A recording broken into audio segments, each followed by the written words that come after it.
Let's listen to the gentle sounds of the forest. Hear the wind that is playing with the leaves and the branches of the trees. The hum of the bees and the dragonflies. Listen to the sound of the birds flapping their wings and their beautiful songs. Pay attention to the thud of the deer's hoof as it ambles through the woods without worry or fear. Oren whispered with closed eyes.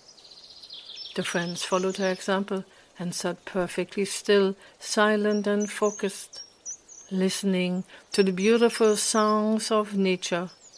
Suddenly, they heard the trot of the deer quicken, and turning into a gallop, the birds began to beat their wings in fright, and the sound of breaking branches echoed through the woods.